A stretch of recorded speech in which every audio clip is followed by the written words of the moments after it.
In this 2 to 4 player strategy game, you will need to use all of your past fairy tale knowledge and fairy tale friends to help you collect resources and build your houses before your siblings.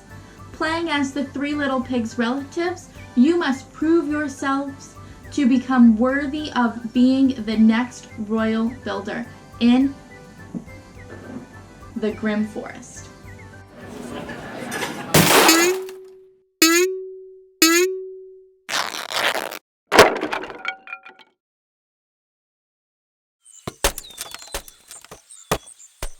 Everyone picks a color and takes the pig miniature, player board, and corresponding color gather cards. You'll also get a player aid card. The player who's eaten bacon most recently will also get the first player token. Lay the fields, forest, and brickyard location boards in the center of the play area. If playing with 4 players, also add the market location board. If not, discard each player's market gather card back to the box.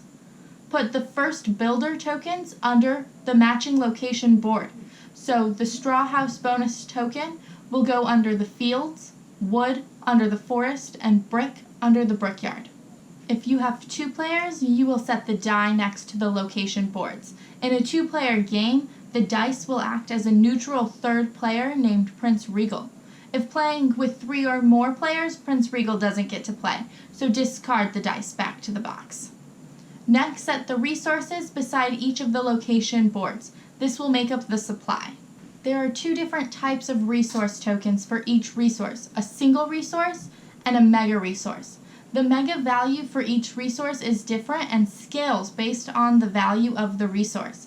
Mega values are 5 for straw, 4 for wood, and 3 for brick. You can exchange megas for singles in the resource supply at any time. Each location receives a mega of its matching resource.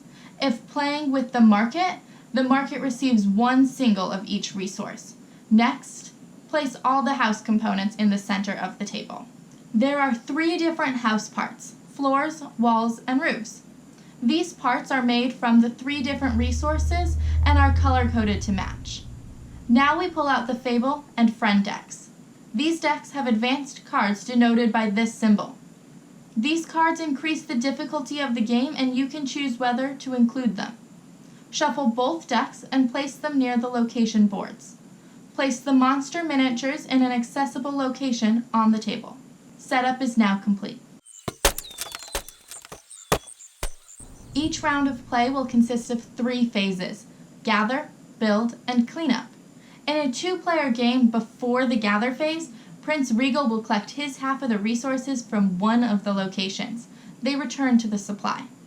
If a location has more than 10 resources, Prince Regal will take the resources from that location. Otherwise, Prince Regal chooses his location by a dice roll. In the gather phase, every player will select the location they would like to gather from this turn by playing one of their gather cards. During this phase, players may also choose to play a Fable card. Any selected cards are placed face down with the Fable card on top. Once everyone has completed their selection, anyone who played a Fable card will reveal it. Fable cards are resolved at different times during the round as indicated on the card here. At this time, resolve any Fable cards that activate when revealed. If multiple cards activate at the same time, resolve them in turn order. If the card has this symbol, it's a monster Fable card. The player gets to select a location and place the monster miniature at that location. Each location can only handle 1 monster at a time, so if there's already a monster played at a location, select an alternate location. If the card has this symbol, it will take effect next round. Be sure to remind other players of the effect at the beginning of the next round. If the card has this symbol, it is a unique area. The unique area is placed on a gather location. Like monsters, there can only be 1 unique area per location. This Fable type stays in place until the card's discard condition is met. Once the discard condition is met and the effects have been resolved, it is discarded at the end of the gather phase.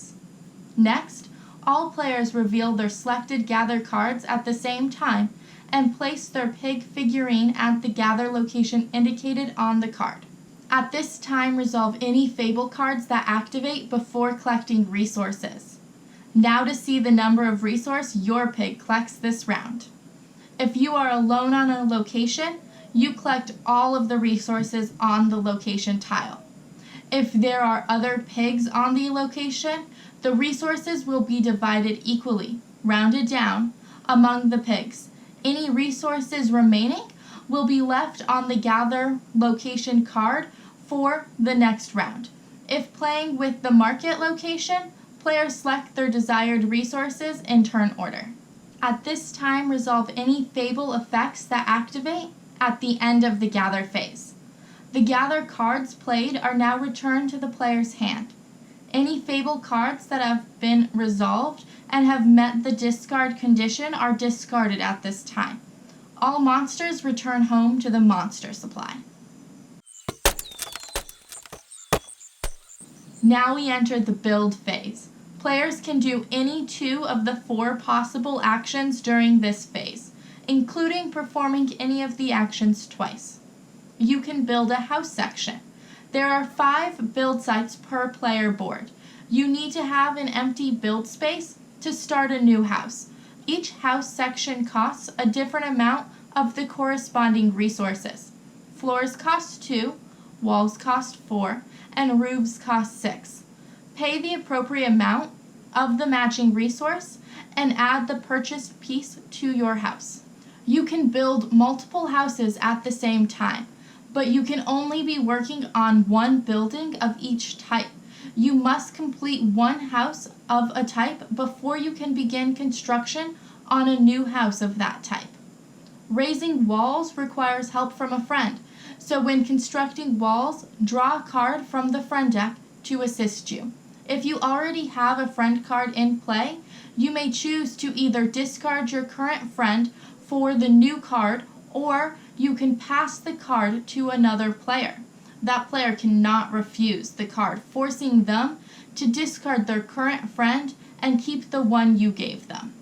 Each friend card provides a special ability while the card is in play, but it's up to you to remember to activate the card at the right time to properly utilize your friends. There is a reward for the first player to construct a house of each type. If you are the first to complete a house, you receive the first builder bonus token and collect one of the rewards listed on the token. Each token is only awarded once, even if the house later loses pieces. There are enough house pieces to make 5 houses of each type, so supply is limited. Even if you have collected the required resources, you can run out of the house pieces you're looking for.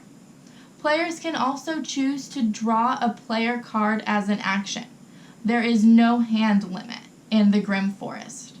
Players can also choose to collect a resource from the supply. There is no limit to the resources a player can stockpile. In addition to these standard actions, players can also call on their friends to perform a special action.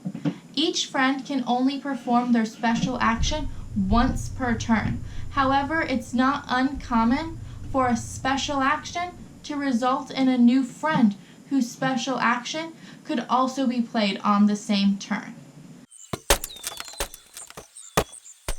The last phase is the cleanup phase.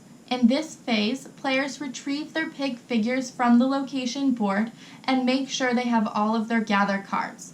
Then, add 1 mega resource to each location, and if playing with 4 players, 1 single of each type to the market. Any resources players did not collect this round will remain. Locations can accumulate a hefty pile of uncollected resources. Finally, the starting player marker passes clockwise and the next round begins. Ending the game. If at the end of the build phase a player has 3 completed houses, the game is over and that player has won. If more than one player has completed 3 houses, the winner is the player who has the sturdiest houses. So 1 brick house and 2 straw houses will win over 3 wood houses. This game's simple mechanics and familiar characters make it a game the whole family can enjoy. But as much fun as this game is, I hate seeing my favorite Grimm characters relegated to sidekicks. Let us know what your favorite Grimm characters are down in the comments.